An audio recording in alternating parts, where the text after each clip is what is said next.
Kwa wakati huo moshi ukianza kuenea, tukienda kulalamika kule, anasema yeye alinunua kiwanja, hawezi kujua mambo kama hayo. Sasa sisi tukakaa ndio tunaona tunaathirika. Nilipokuwa na mimba, nilipozaa mtoto sikujua ni hiyo lead. Tukatibu Coast General mpaka ikasindikana. County Phyllis Omido akaleta madaktari wakatupima wa Lancet.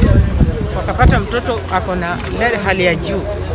Basi tokea hapo ndio wakachukuliwa, sasa kawa walikuwa wanatibiwa na county. Sasa ni mawakili wetu na sisi tukae. Kuna processes za koti ambazo tutafata, bado lazima tuserve serikali, ambayo hizi vitu vyote tutafanya by next week. Kutoka hapo sasa tunahesabu siku ambazo serikali imepewa. Wameambiwa kati ya miezi 3, 90 days, wao wamelipa watu wa Owino Uhuru compensation. Kati ya siku 120 wawe wamesafisha Owino Uhuru. Kama watakuwa hawajasafisha Owino Uhuru 120 days, watalipa Center for Justice 700 million. Halafu tutakuja sisi wenyewe tutasafisha Owino Uhuru na experts ambao wamekuwa na sisi wakitembea na sisi. Kwa hivyo hiyo ndio maamuzi ya koti.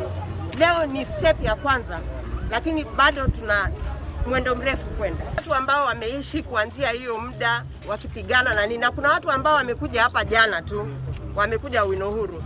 Kwa hivyo kuna huo mvutano katika community. Lakini sisi tumekuwa tukidocument na tuko na list na tunajua, especially mimi ambayo nimefanya na wao kazi kwa karibu. Ninajua ni kina nani wamekuwa hapa, kwa sababu kuna watu sasa wengine ambao wamekuja wageni. Maana wamesikia kuna compensation itakuja Owino Uhuru. Lakini tunaashua watu wa Owino Uhuru, wale ambao tumekaa na wao, tumetembea na wao kuanzia mwanzo mpaka wakati huu, wale ambao wamekaa hapa, najua wengi ambao wamekufa, kina mzee Kidevu, mzee Daudi, kina Bontown, wote